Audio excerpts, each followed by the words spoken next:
Profesores, colegas y amigos. La editorial NOM les da una cordial bienvenida a la presentación del libro Justicia y Salud, pautas definitivas para la atención médica, escrito por la doctora Ana Regina Rueda, publicado por Editorial NOM.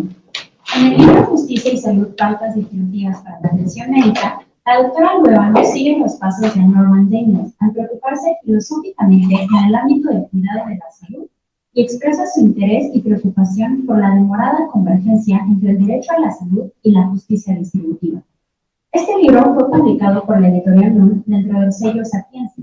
Bajo este sello se publican textos académicos especializados en el campo de la filosofía, las humanidades y las ciencias sociales. Todos los manuscritos son sometidos a un dictamen de doble ciego de diversas temáticas que ayudan a fomentar una cultura humanista. Sin más por el momento, nuestra presentación del libro correrá a cargo de la doctora María José García Castillejos, el doctor Celso de Reynoso Flores y el doctor Diego Otero Angelini. Iniciamos presentando a la doctora María José García Castillejos. La doctora García es doctora en Humanidades por la Universidad Autónoma Metropolitana, maestra en Filosofía por la UNAM y licenciada en Filosofía por la Universidad Panamericana. Imparte clases a nivel licenciatura y posgrados.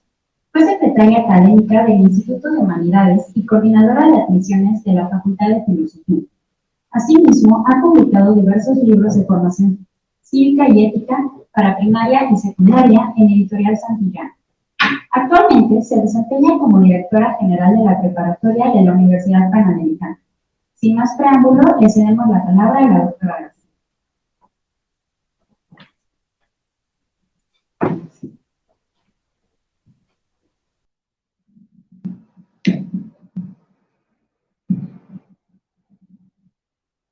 Yo tengo el micrófono integrado, entonces sí me van a escuchar. Quiero agradecer especialmente a Regina la oportunidad que me dio no solo de leer su libro, sino de poderlo presentar aquí en sus clases. Regina, en calidad de teórica de la justicia y filósofa social, describe un escenario original que no es justo ni injusto. Todas las personas nacen en diferentes lugares, con distintos talentos, recursos y habilidades. Esto puede derivar en un escenario polarizado y angustiante, o bien fomentar el desarrollo social mediante la complementariedad de las diferencias. Todo depende de la manera en la que las personas e instituciones reaccionan ante ello. Esto es especialmente notorio cuando se trata de la salud. Qué contrastante es el panorama de quienes tienen los recursos para atender cualquier problema de salud y de quienes sufren de una enfermedad hereditaria que requiere un bien escaso y sumamente costoso. Esta relación entre justicia y salud ha cobrado importancia en los últimos años, desde 2020 especialmente, pero ya rondaba la mente de Regina desde mucho tiempo antes. A propósito de lo anterior, Regina retoma al filósofo del siglo XX, John Rawls, para defender que la justicia distributiva debe concentrarse en la salud, entendida como el bienestar físico y mental indispensable para preservar la vida. Analizar los sujetos, médicos, pacientes e instituciones, así como sus criterios de distribución, propósito del libro que nos reúne, es una obligación de filósofos, médicos, juristas y de cualquier persona, especialmente después de varias crisis sanitarias que anteceden por muchos siglos a la reciente pandemia por coronavirus. Regina se compromete con entusiasmo con algunas ideas de roles, pero también enfatiza sus límites y áreas de oportunidad. Le aplaude con cuidado y desde lejos. Asimismo, su libro, además de abordar temas de salud, resulta una rigurosa guía sobre los representantes más importantes de algunas de las teorías de la justicia y retoma autores clásicos como Jeremy Bentham, John Locke y Adam Smith. Todo ello acompañado de una minuciosa revisión histórica de algunos sistemas de salud nacionales e internacionales. Justicia y Salud comienza describiendo lo temprano que surgieron los primeros estudios sobre la justicia y lo retrasado que apareció un saber multidisciplinario que analice las acciones que inciden en la vida humana, la bioética. Y como todo saber por el que roce la filosofía, este no es exacto ni fácil de abordar. Regina coloca con agudeza este problema sobre la mesa, y la cito textualmente. La igualdad absoluta en materia de salud parece una utopía. Y sin embargo, ya lo estoy citando, dicha igualdad no siempre sería justa. Los autores centrales de la obra de Regina coinciden en que hay una igualdad que es inasequible, como principio y como fin, y que más bien habrá que repensar pautas de regularización entre el nacimiento y la muerte. A diferencia de otros derechos, el derecho a la asistencia sanitaria resulta retador. Lo es porque involucra muchos otros derechos, como el de la vida y la libertad. No dejo de pensar en las recurrentes discusiones en torno a la jerarquía de los derechos, y si no más bien, deberíamos englobarlos todos en el derecho a la salud, que lo sostiene a todos de una u otra forma, porque es un derecho humano.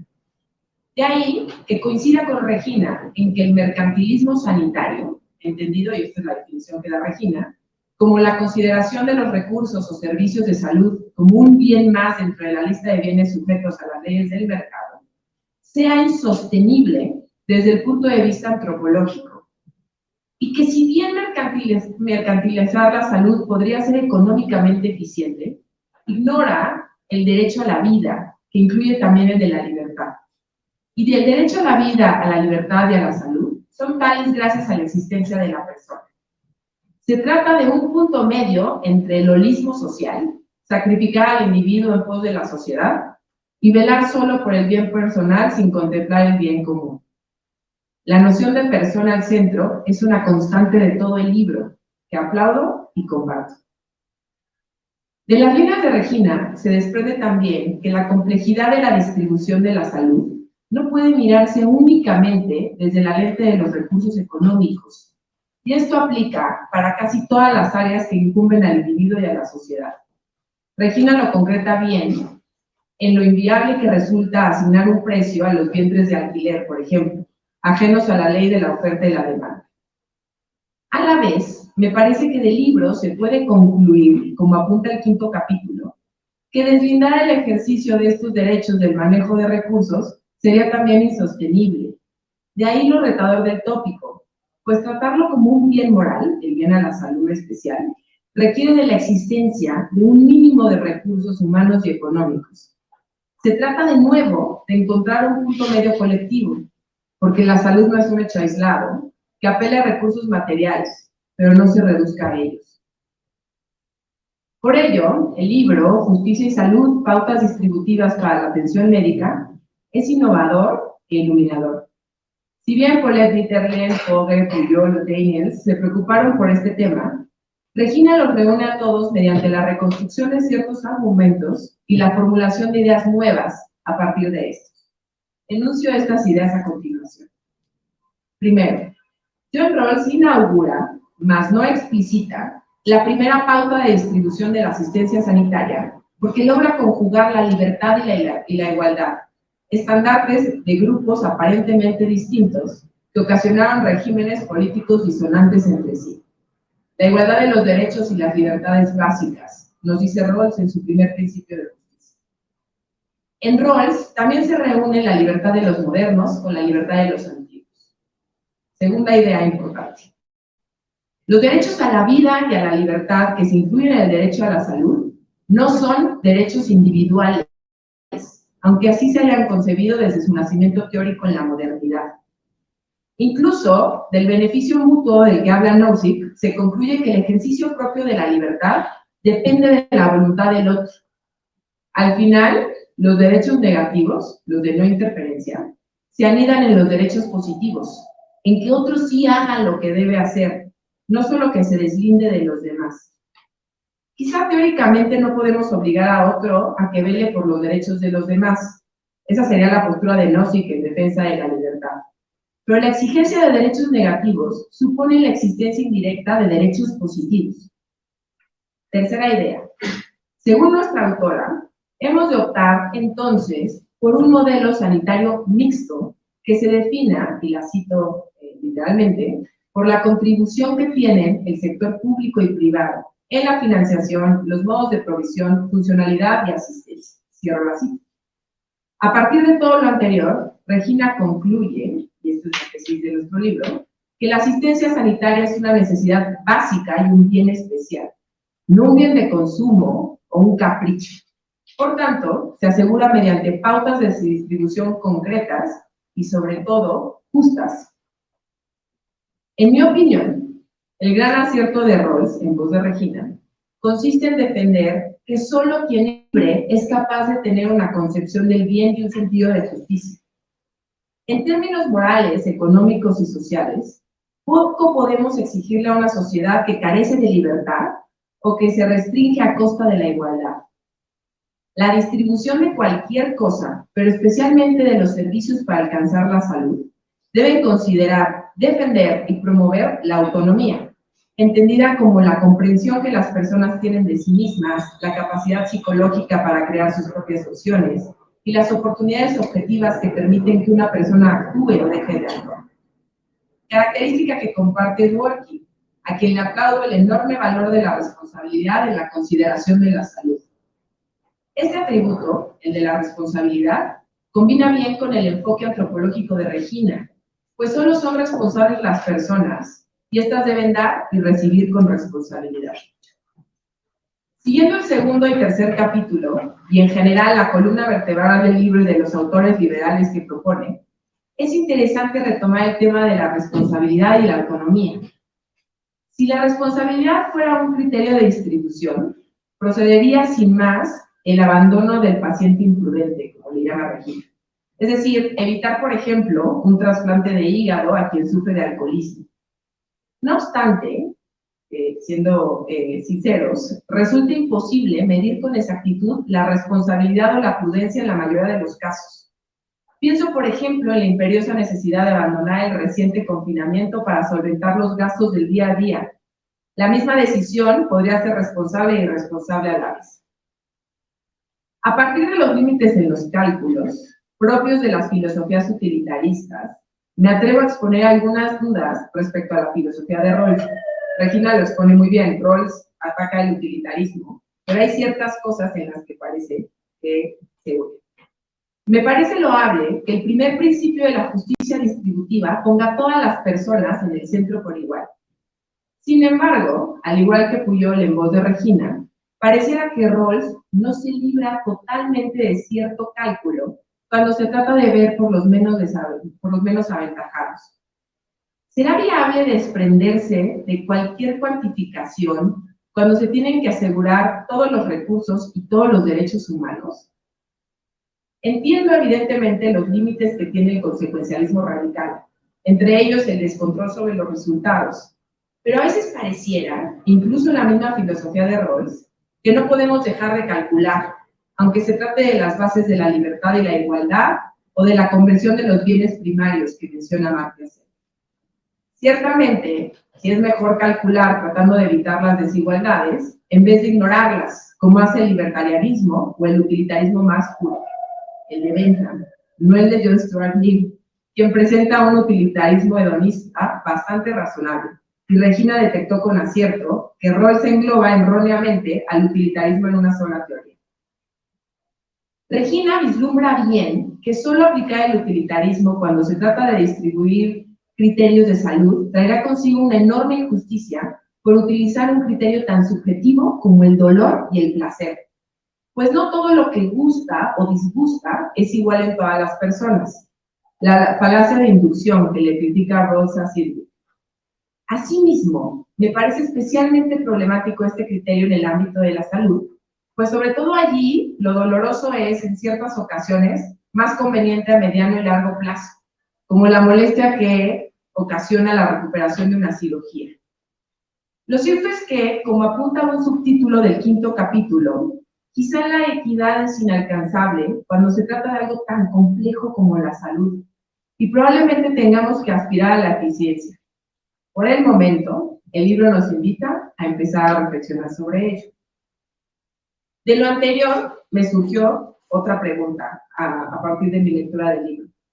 ¿De qué forma podríamos superar la objeción del jurista y filósofo Hart, aquella que dice que las libertades y derechos de las teorías de la justicia quedan reducidas a pura enunciación formal sin correlato en la vida de las personas? En nuestro genuino interés por el derecho a la asistencia sanitaria, ¿serían viables otras alternativas, como por ejemplo una ética del cuidado que se vuelva más experimental y menos teórica? Que vaya más de la solicitud de implementar la teoría en las prácticas legislativas, como propone Rawls, o de incluir las instituciones de salud entre las instituciones básicas, como propone Daniels. Es decir, sin tanta palabra, que el momento legislativo de las instituciones tengan más información, sigue dejando la discusión de los derechos sobre una base súper teórica, con muchos retos en la realidad. Cualquier alternativa a esta pregunta tiene objeciones y contraargumentos, pero Regina me contagió de una genuina preocupación al respecto, y la especulación sobre las opciones me resulta ineludible. Por el momento, pienso que, como Cohen, y lo cito, una sociedad justa requiere también de un cierto ethos vinculado a las elecciones personales de los individuos que la componen. Es decir, todos y cada uno de nosotros y de los ciudadanos debería comprometerse auténticamente con la justicia. Este compromiso es imprescindible en la formación personal y bastante ausente entre algunos teóricos de la justicia. El texto de Regina también presenta algunos casos polémicos sobre el ejercicio del derecho a la salud en ciertos pies de página y dentro del cuerpo del texto, como los trasplantes, abortos voluntarios, etc. No dejo de pensar en la nota 26 del 2º capítulo, que plantea la discusión sobre si el aborto es una necesidad básica o un deseo.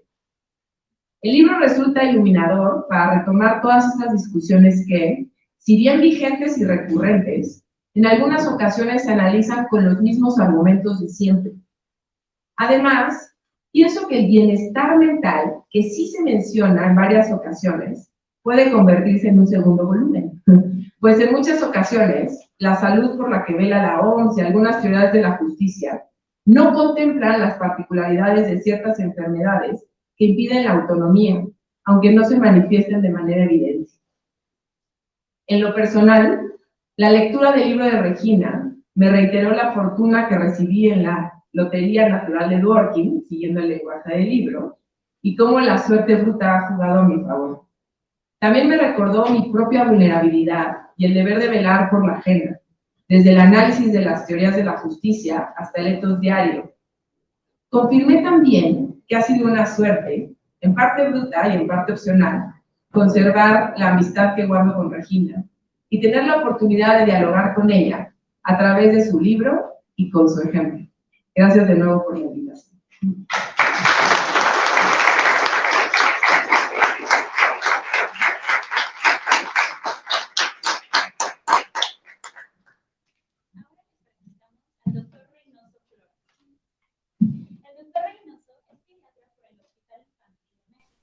Neurólogo por la Clínica Universitaria de Navarra, doctor en Neurociencias de la Cognición y Conducta por la Universidad de Navarra, etólogo, autor del método Guatemala. Actualmente forma parte del equipo médico del Centro Médico ABC y es director de la Clínica de Servicios Neurológicos y presidente de la Fundación Esaín Khan. Le cedemos la palabra al doctor Reynoso. Buenas tardes, muchas gracias, Regina, por esta invitación. Siento que estoy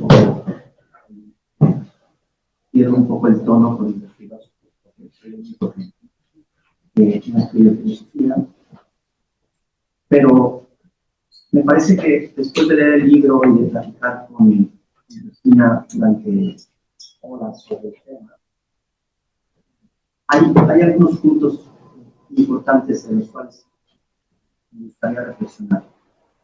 Cuando uno habla sobre la justicia distributiva en la salud, los médicos pensamos que este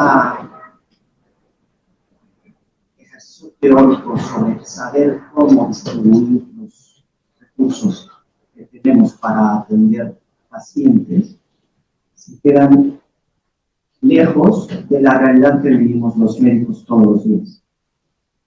Los médicos practicamos una ciencia en la que parece que no es así, pero es cierto. Es una ciencia que no es exacta, que es práctica, que es un aprendizaje procedimental. Los aprendizajes procedimentales son aquellos que tienes que hacerlos, aprenderlos y después actualizarlos o en la medida que los ejecutas, los vas perfeccionando. Cuando tenemos ese tipo de acciones y pensamos en cómo se deben de mejorar o cómo se deben de distribuir los recursos para hacer bien nuestro trabajo, encontramos muchísimas dificultades prácticas. De entrada,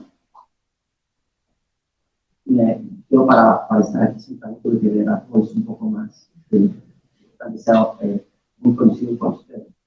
Pero de entrada, el autor trata de explicar la atención médica sobre una base de llegar, digamos que la finalidad, por supuesto, no es la salud, sino es la justicia. Y la práctica médica ni siquiera se plantea ser justo. ¿Por qué? Porque no es nuestro fin. Nosotros no decidimos, no queremos ser justos con las personas, ni tampoco queremos llegar a una meta. Nosotros tenemos un paciente que ni siquiera estamos viendo si sufre o no sufre. Solamente vemos que tiene una necesidad de nosotros. Y nosotros la resolvemos. Y hay un tema muy importante aquí, que es las decisiones que se toman en el sector salud para atender a las personas son personales, no son de políticos o de personas teóricas, son en el momento. Estamos tan mal organizados socialmente en este tema que no hay reglas para la atención médica, para la distribución de estos recursos. Y por ahí el libro, y Regina lo pone muy bien, es acentuar y empezar a pensar en los criterios que tenemos que tener para la atención. Pero es un ejercicio que se tiene que hacer de cero. Es decir, para que un político o una persona que tome decisiones sobre cómo atender a las personas pueda hacer o pueda poner en práctica los criterios que tenemos que tener para los enfermos, tendría que leer el libro de Regina, por supuesto. Y también dar una explicación práctica de dónde queremos llegar. Yo hace poco platicaba con Regina sobre si queremos hacer prácticos los criterios de atención, tendríamos que empezar, tal vez estuvimos un poco lo que los filósofos a veces piensan, pero las ideas a veces son generales, las ideas son generales sobre todas las personas. Y yo pensaba que en nuestro país, por ejemplo, se tiene que hacer unos criterios especiales para la atención. No se puede pensar que nosotros somos un país donde se pueden aplicar los criterios, por ejemplo, de distribución de recursos o de igualdad o de atención, de saber a quién vamos a atender primero, o qué es lo primero que se tiene que atender, qué padecimiento, o si es justo o no. Nosotros vivimos en un país en el que hay que empezar por un poco más atrás. Nuestro país tenemos una población en que las necesidades básicas no están cumplidas, o sea, no se cumplen. La medicina y la salud se tiene que empezar desde ayudar a la higiene, por ejemplo, antes de la atención. Nuestro país es un país donde, si ponemos todos los recursos para la atención médica, los criterios se quedarían en atender solamente las infecciones. Si hacemos reglas justas sobre la atención, dejaríamos afuera a todas las personas que tienen cáncer, a todas las personas que son vulnerables, que tienen una discapacidad o que tienen dificultades, por ejemplo, de aprendizaje. ¿Por qué? Porque los recursos simplemente no nos darían. Ahora, ¿por qué se hacen? Pues porque está muy desorganizado. Y gracias a ese desorden podemos atender a curioso, pero atendemos a más personas. Yo soy fruto de la medicina hospitalista y yo vivo y como y pago mis facturas gracias a que el gobierno no atiende y no se distribuye bien los recursos. Porque trabajo en un hospital privado, donde va la gente que ama. Y desde algunos autores del libro, eso está muy penalizado. Yo creo que la parte teórica es cierto. Nosotros tenemos que buscar dar pasos hacia una justicia de atención médica. Y el libro es espectacular en el sentido de que te abre las puertas a, cuando vamos a empezar a pensar cómo le tenemos que hacer en este país para que se atienda mejor a los pacientes. Y después llegar a una justicia y a distribuirlo bien y a hacer los criterios. Yo agradezco muchísimo la oportunidad. Yo sé que el tema médico es complejo y que no es dentro del tema del libro, pero yo les invito a que piensen que, por supuesto, lean el libro y en los últimos capítulos Regina nos aterriza muy bien el tema de por dónde podemos empezar a pensar estos criterios y qué podemos hacer para que se vuelva práctico. Muchísimas gracias.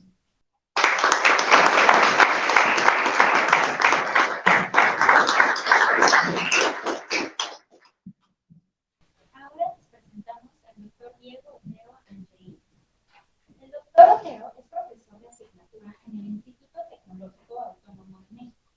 Tiene títulos de licenciatura y maestría en filosofía por la Universidad Panamericana y el doctorado en humanidades por la Universidad Autónoma Metropolitana. Autor de La justicia como imparcialidad, progreso y perfección, de la revista de Humanidades 2020. Democracia y justicia procedimental, revista de filosofía 2020. La justificación pragmática del liberalismo de John Dewey, de Cognitor Discourse de 2018. En defensa de las teorías ideales de justicia, una respuesta a las críticas de Charles Mills a la justicia como imparcialidad, de la revista de filosofía de la Universidad de Zúrich. Sus intereses están centrados en la filosofía política liberal y democrática del siglo XX. Adelante, doctor. Gracias. Yo, como también traje algo mejor escrito, porque soy incapaz de mantenerme en tema y en orden, ¿no? Y entonces, así, al menos nos aseguramos que no deje de hablar para lo que estamos aquí, para la que Regina generosamente me invitó a compartir con ustedes. Algunas de las ideas de las que voy a hablar ya se comentaron, ¿no? Bueno, nosotros estamos escribiendo un nuevo libro. Cuando sea el caso, intentaré ir un poco que sea más repasada para no robarles mucho más tiempo. paciencia y cuando crea que vale la pena quizá polemizar perspectivas distintas, pues intentar hacerlo también de pasada, ¿no? Y quizá dejar más bien como hay temas que por suerte este libro nos permite ver el mismo objeto y entender distintas vías, ¿no? Es una cosa muy positiva. El libro por el que nos encontramos aquí, que tengo el placer de ofrecer algunas palabras que arrojen luz a sus futuros lectores y tal vez puede impulsar a alguno o alguna indeciso a comprarlo, es Justicia y Salud, pautas distributivas para atención médica. Por suerte para mí, este libro no requiere un gran esfuerzo de venta para ser atractivo. En Justicia y Salud, Regina Luébano nos presenta un texto que tiene utilidad para una multiplicidad de audiencias.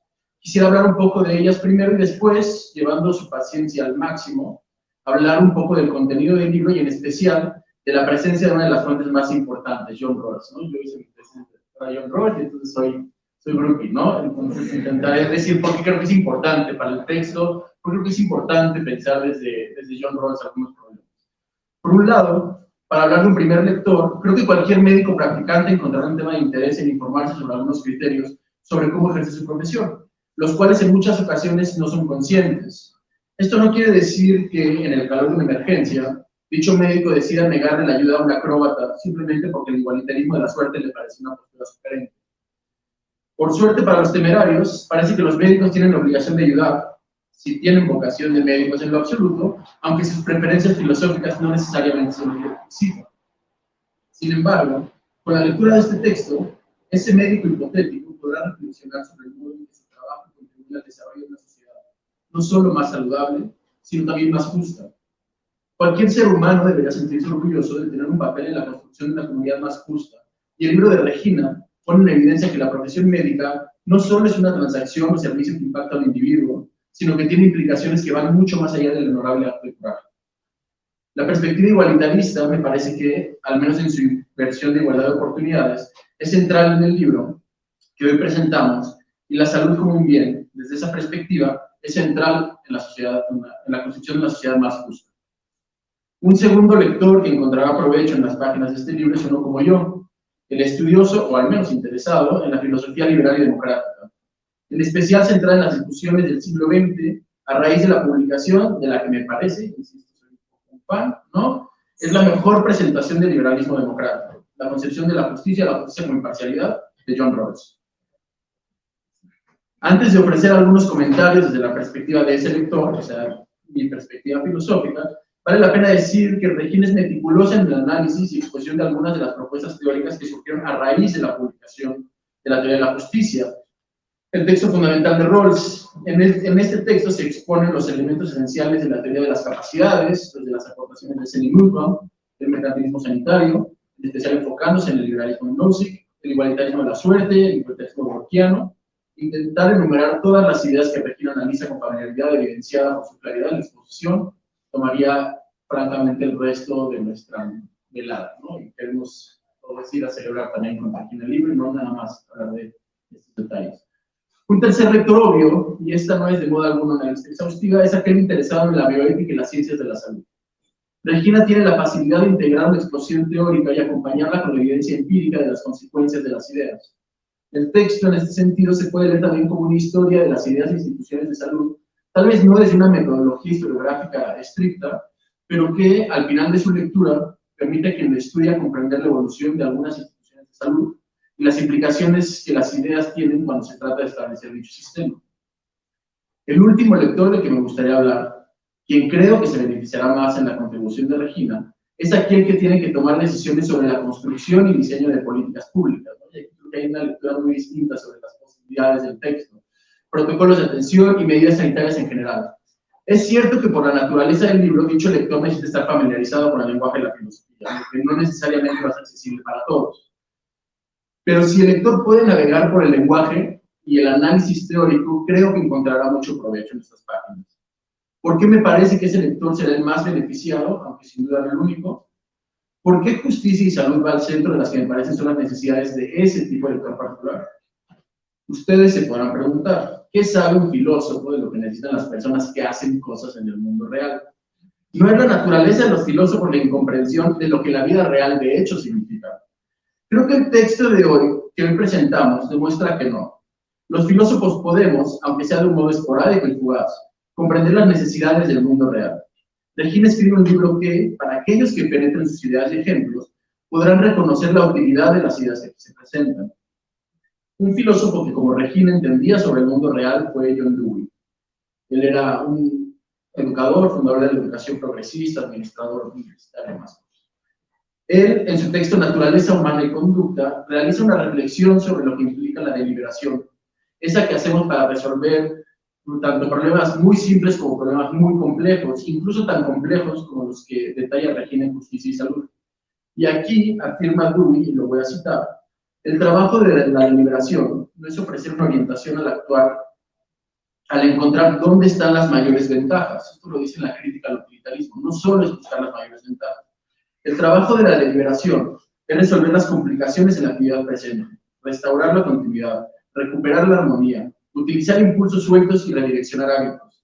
Para este fin, la observación de condiciones presentes y la recolección de situaciones anteriores es necesaria. La deliberación tiene su inicio en una actividad problematizada y su conclusión en la elección de un camino que la solucione. Perdón. Las dificultades a las que se enfrenta un miembro de un consejo de bioética, un administrador de un centro de salud, independientemente de sus dimensiones, o el político que considera las medidas y políticas necesarias para garantizar los derechos de salud, lo confrontan con una multiplicidad de factores, todos en tensión y de urgencia, como sucede en pocos ámbitos de la realidad. Los errores en política de salud, como aprendimos de la pandemia, tienen costos que ninguno quisiéramos pagar, ¿no? Sabemos que sí, algún día pagaremos en temas de salud, no quisiéramos que no fuera a causa de errores, ¿no?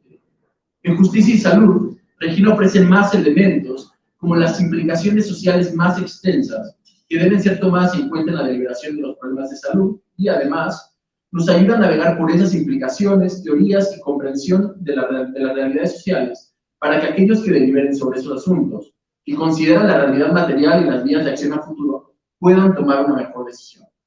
Este último lector potencial del que hablo encontrará en estas páginas más herramientas que pueden guiar su imaginación para encontrar las mejores soluciones en este mundo lleno de carencias y dificultades, ¿no? Es decir, tener más información nos hace tomar mejores decisiones, entender más sobre teorías de la justicia que tratan sobre la salud nos permitirá deliberar de mejor manera cómo distribuimos los bienes, ¿no? Estamos pensando. En este texto, Regina consigue algo que yo, como filósofo interesado en la política, encuentro muy importante, que es rescatar la relevancia de la filosofía. Esto lo logra mostrándonos que con la asistencia de la filosofía podemos, sin despegar los pies de la tierra, alcanzar nuevas alturas. Dicho esto, me gustaría hacer algunas observaciones sobre el contenido específico del texto, aunque sin hacer un estudio detallado en este momento. Primero que nada, voy a hablar sobre la que me parece la fuente principal que ayuda a ordenar el texto y que, dados mis propios intereses y afinidades, considero que fortalece el trabajo de modo importante. La influencia de John Rawls es patente, al punto que Regina se tomó un buen tiempo para tratarlo al margen de temas relacionados con la salud. Aunque es importante decir que el texto, aunque tiene una deuda conceptual con Rawls, se sostiene por sí mismo y sus contribuciones propias al tema.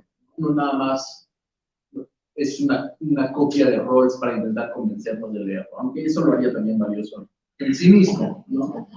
John Rawls es un filósofo que, desde la publicación de Teoría de la Justicia, se posicionó en el centro de las discusiones políticas, al menos desde la perspectiva de quienes entienden la sociedad liberal y democrática como una manera de organización a la que vale la pena aspirar, o en el caso de sus detractores, al menos a rechazar. El genio de Rawls no se encuentra en haber desarrollado o inventado, si es que se puede hablar de invención en el terreno de la filosofía, una concepción de la justicia. Él mismo afirma que no puede tomar crédito de muchas de las ideas que presenta. El genio de Rawls, que en la tradición del pensamiento político lo sitúa en una posición de privilegio, fue encontrar una manera de presentar la sociedad liberal y democrática de un modo sistemático y racional, como afirmó Bill Clinton, el expresidente de Estados Unidos, en la entrega de la Medalla de las Artes y las Humanidades a Rawls, que aquí voy a citar a Clinton, me parece muy halagadora su crítica, ¿no? John Rawls es quizá el más importante filósofo político del siglo XX. En 1971, cuando Hillary y yo estábamos en la Escuela de Derecho, nos encontrábamos entre los millones que fueron movidos por un notable libro que escribió, Teoría de la Justicia, que justificó nuestros derechos a la libertad y la justicia con una nueva y brillante justificación racional. Casi por sí mismo, continúa Clinton, John Rawls revivió las disciplinas de la filosofía política y ética con su argumento de que una sociedad en la que los más afortunados ayuden a los menos afortunados no solo es una sociedad moral, sino también una lógica. Sí, yo creo que es muy importante. Igualmente impresionante, ha ayudado a toda una generación de americanos educados a revivir su fe en la democracia por sí misma. Termino con la cita. La contribución, como se puede ver en el caso de Rawls, no es menor. En tiempos en los que las preguntas por la justicia estaban relegadas de las discusiones sobre la teoría política, Rawls, acompañado de muchas otras figuras relevantes, condujo a quienes se preocupan por esos temas a recordar que la primera virtud política es la justicia, y que una sociedad que no se preocupa por ella es una que no se está ordenando adecuadamente para aquello para lo que existe. Por supuesto, autores como Rawls son ellos a detalle y sus críticos no tardan en dar respuestas. En algunos casos, las críticas intentan demostrar inconsistencias en la teoría, errores conceptuales, contradicciones, y en otros, los críticos ponen de relieve las omisiones. Una de esas omisiones, que Regina, como una filósofa que, aunque tiene simpatías con Rawls, también es una crítica generosa, una de las que resalta es la falta de dedicación del filósofo norteamericano a temas de salud. Esta crítica al pensamiento rawlsiano, la crítica de que no se centraron algunos de los problemas que consideramos centrales en nuestras sociedades, es común. Rawls le dedicó espacio limitado a temas como el racismo, la sociedad patriarcal, minorías étnicas, derechos de los animales y, por supuesto, la salud. ¿No? Es increíble que un autor tan influyente haya tomado estos temas y no les haya hecho demasiado caso por momentos. Me parece, siguiendo el diagnóstico de Katrina Forrester, que en algunos casos esto sucedió así porque fue un pensador centrado en la sociedad liberal del New Deal, ¿no? Después del crash de la economía de Estados Unidos con Roosevelt. Esto lo hace por momentos indiferente a algunos problemas, dada su preocupación por el igualitarismo democrático. Por otro lado, también me parece que Rawls consideraba que su teoría, a nivel de teoría ideal, podría solucionar algunos de los problemas que se le presentaran, sobre todo en el momento de implementación, siempre y cuando la teoría ideal estuviera adecuadamente formulada. Creo que esto tiene sentido en el contexto que estamos hablando. Por eso mismo, Rawls centró sus esfuerzos casi exclusivamente a nivel de la teoría ideal. Los problemas de salud, de la distribución del bien de la salud, son del tipo que, supongo que pensaría Rawls, se solucionarán después de tener la teoría. El texto de Regina, especialmente en sus secciones más influenciadas por el pensamiento de Rawls, que son numerosas debido a su afinidad evidente y su constante intercambio con Norman Daniels, un seguidor o un autor que piensa a partir de premisas centradas en Rawls en temas de salud, tiene como objetivo demostrar que al considerar la teoría ideal, es viable emplear el igualitarismo democrático para abordar ciertos problemas de distribución relacionados con la salud. No obstante, también existen otras propuestas que Regina examina minuciosamente y que difieren del enfoque del igualitarismo democrático. La distribución de la salud, entendida como un bien, confronta a las sociedades democráticas con la tensión fundamental que se encuentra en las entrañas de la justicia con imparcialidad, la concepción de la justicia de Rawls, de cómo hacer compatibles los principios de libertad y de igualdad, ya también Marco en la mesa. En ese sentido, Regina lleva a cabo en buena parte del texto el trabajo fundamental de considerar cómo la justicia con imparcialidad soluciona esas tensiones de modo que es eficiente y al mismo tiempo aceptable, dados, y disculpa la jerga rawlsiana, nuestros juicios considerados. Esto no significa que justicia y salud sea el trabajo de un fanático de Rawls que intenta obligarnos a reconocer que el principio y el fin de la discusión se debe llevar a cabo en el contexto de la justicia con imparcialidad.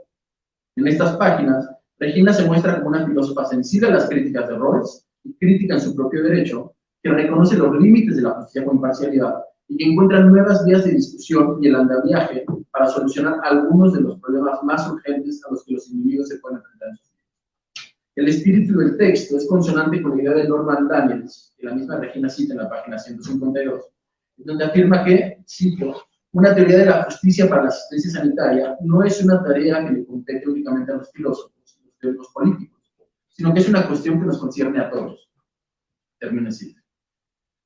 Es un texto de filosofía elaborado por una filósofa, pero eso no implica que sea insensible a las tensiones de la realidad, y es justamente esa fortaleza, el intento de Regina de incorporar circunstancias históricas e invocar instituciones públicas, que le permite llegar a la que me parece una conclusión fundamental para analizar las opciones de salud. Creo que una de las conclusiones para mí más importantes del libro es esta. El monismo en la deliberación es una posición insostenible, ¿no? Tenemos que estar con la mente abierta para solucionar problemas complejos. La realidad para la desesperación de los filósofos, continuamente se resiste a encuadrarse en nuestras teorías y comprensión del mundo. En pleno reconocimiento de la necesidad de la realidad, de la necedad, perdón, de la realidad, en Justicia y Salud, por momentos se siente el fantasma del consecuencialismo. Si una teoría filosófica en su aplicación deja un mundo peor, es una mala teoría. En este sentido, Regina parece reconocer que, si lo que nos interesa es un mundo mejor, en ocasiones es importante no sostener dogmáticamente una teoría, una concepción de lo justo, sino más bien una imaginación amplia, dinámica, que someta las teorías al examen de la realidad y no al revés. Esto podría llevarnos a considerar que la justicia con imparcialidad es solo una de las teorías presentadas en el texto para resolver dilemas y dificultades. Sin embargo, esto no reflejaría adecuadamente la influencia de la perspectiva rawlsiana en gran parte del libro. Es verdad que las ideas desarrolladas por Daniels, quien aborda la justicia con imparcialidad desde una perspectiva relacionada con la salud, se pueden contrastar con otras propuestas presentes en el texto. Algunos de los conceptos centrales de Daniels, como la noción de salud y su vínculo con el funcionamiento normal, así como las necesidades esenciales para el cuidado de la salud, que engloban aspectos como nutrición, vivienda, ejercicio, condiciones laborales, ¿no? Circunstancias mínimas como la higiene, ¿no? El tener jabón probablemente, como mencionaba el doctor, pueden compararse con enfoques como el de las capacidades o el igualitarismo de la suerte, como ya había mencionado antes. En ciertos escenarios, esto podría llevar a concluir que ciertos bienes en ciertas circunstancias específicas deberían distribuirse según uno u otro criterio, alternativamente, aunque desde la lógica de la justicia con imparcialidad, dicho criterio no sería normalmente elegido. Esa apertura de mente es la que tiene Regina en el texto, y creo que es muy importante. Y con esto termino. Aún así, lo que me parece que no puede ser dejado de lado, una de las ideas centrales del libro, es que una sociedad debe generar las condiciones para que los individuos puedan perseguir libremente su idea de lo que constituye una vida buena. Que la mera arbitrariedad no es un criterio justo de distribución, que la legitimidad de un sistema social y de los sistemas de salud que la conforman debe de ser justificable racionalmente. Esta es la aspiración de la justicia con imparcialidad. Esta es, me parece, la inspiración fundamental que la obra de Rawls le dio a Regina para orientar los esfuerzos que hoy tenemos presentes en la forma de un libro. Gracias.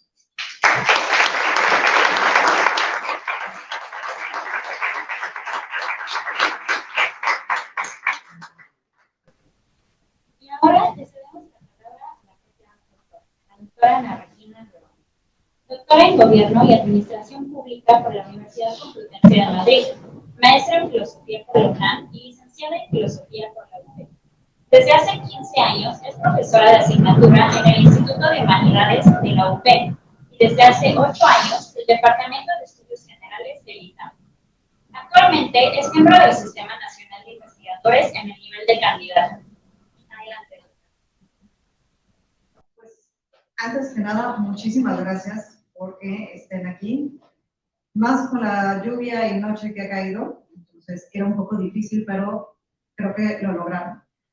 Y no saben lo feliz que me hace ver tantas caras conocidas de alumnos, exalumnos, compañeros de trabajo, amigos, ¿no? De verdad que me hacen sentir sumamente querida y especial. Y bueno, si empiezo con esta larga lista de agradecimientos que tenía yo preparada, pues en primer lugar quiero agradecerle obviamente a Marco, a Diego y a César por haber aceptado, ¿no?, la invitación a presentar el libro y por haber dedicado tiempo a leerlo. Yo creo que hoy en día uno de los mejores regalos que le puedes hacer a una persona es darle tiempo. Y dentro de ese agradecimiento está también los desayunos, las charlas, ¿no? Efectivamente son temas que hemos discutido muchas veces, ¿no? Porque es difícil de pronto, ¿no?, tener un encuentro entre filósofos, médicos, abogados, que de hecho hay de todos aquí en el salón, ¿no? Filósofos, médicos, abogados, economistas, ¿no? Lo cual también me llena de gusto y alegría, ¿no? Creo que fuiste mucho más empático de lo que fue mi papá en su día, porque cuando le platicaba de la tesis, ¿no?, porque esta empezó siendo mi tesis de doctorado, él me decía, él es médico, ¿no? Me decía, no tienes idea de lo que es la medicina, no tienes idea de lo que es un hospital público. Y no, pues efectivamente no tengo mucha idea, ¿no? Pero también recuerdo que hace 3 años él me decía, escribe un libro, ¿no? Eso es lo que tú tienes que hacer. Y como en muchas otras ocasiones, pues le dio la bien. Pero logró sembrar esa idea en mi cabeza, ¿no?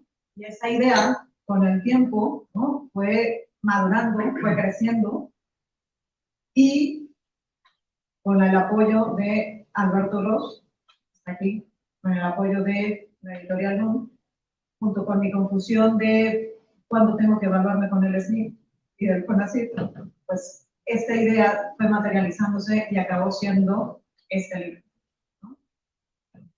Hoy es una noche de verdad muy feliz para mí porque tengo el privilegio de que estén aquí, ¿no? Toda mi familia que me esté acompañando. Hace rato me decían, ¿tienes casa llena? ¿No? Y yo, sí, porque realmente me siento como en casa, ¿no? Y en especial están aquí mis papás, ¿no? Que ellos son los que siempre me van impulsando a ser una mejor persona, a sacar la mejor versión de mí, aunque a veces sacan la peor también. Y justamente, ¿no? Les agradezco que estén aquí hoy, ¿no? Gracias a ti. Y bueno, pues ¿qué les puedo decir yo del libro? Además de que lo compren y que lo lean porque es muy bueno. Aquellos que lo compren, créanme que se van a llevar un pedacito de mí. Porque en este libro se logra unir parte de mi pasado, mi presente y mi futuro, ¿no? Mi pasado, porque lo empecé a escribir cuando estaba en España haciendo el doctorado, y mis únicas preocupaciones en la vida eran cuántos papers podía leer en un día y que no se me acabara el jabón para lavar la ropa, ¿no? Pero, ¿no? Lo terminé de escribir hace un año, que estaba pasando un momento muy difícil, ¿no? Y como muchos de ustedes ya saben, los últimos años la vida me ha dado 2 que 3 zarandeadas, que justo me han hecho reflexionar en gran parte sobre las teorías, las posturas que expongo en el libro, ¿no? Hay veces que en la vida, como dice el refrán, ¿no? En casa del herrero, asadón de palo. Y entonces uno quiere escribir sobre justicia distributiva en la salud y te ponen justamente el caso para poder experimentarlo, ¿no? Y vivirlo. Y también mi futuro, porque creo que es una puerta que veo yo, ¿no? Un escalón más en esta escalera para subir en mi carrera profesional, ¿no? Y continuar justamente, ¿no? En mi desarrollo como investigador. Yo sé que obviamente todo lo que han dicho ahora me deja sumamente sorprendida, y cada que escuchaba mi nombre decía, ¿de verdad escribí eso? Porque de pronto decía, es que ya se me olvidó lo que puse, pero bueno, creo que son cosas que a lo mejor son importantes. Lo que sí les puedo decir es que los que han tomado clases conmigo saben que efectivamente soy una gran docente. Bueno, si no gran docente, por lo menos fan de Ross, ¿no? Y que genuinamente tenga el interés de intentar, ¿no? Desde la filosofía práctica, tratar de ir bajando un poco más a la realidad, que a veces es muy difícil, ¿no? O sea, el problema que tenemos los filósofos es que nos quedamos en nuestro mundo de las ideas y de repente cuando salimos nos damos cuenta de que, ¿no? Pues, las cosas no son a lo mejor como pensábamos. Entonces, pues, no sé qué más decirles, ¿no? Mejor los dejo con la curiosidad para que compren el libro, ¿no? Y pues podamos ir a celebrar, porque hay vino de nuevo. Entonces, de verdad, muchísimas gracias.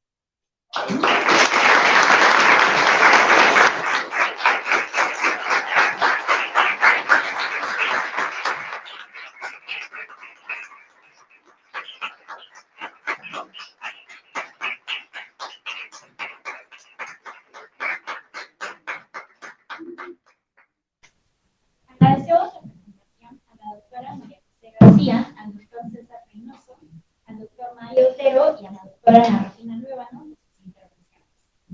La editorial NUM les agradece a todos por asistir a este evento y los invita cordialmente a adquirir el libro en nuestra página web, editorialnum.com.mx, en Amazon, Mercado Libre, Gandhi, Barnes & Noble y www.wellsfield.de.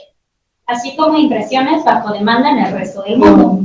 Asimismo, pueden participar en el giveaway que dará comienzo al término de esta presentación para ganar un ejemplar de este libro. Para participar, solo tienen que interactuar en nuestras redes sociales, Facebook, Twitter, LinkedIn y canal de YouTube, mediante todas las acciones posibles, como comentar, compartir, reaccionar o suscribirse. La persona que más interactúe durante los días del giveaway es quien ganará el ejemplar. Muchas gracias a todos.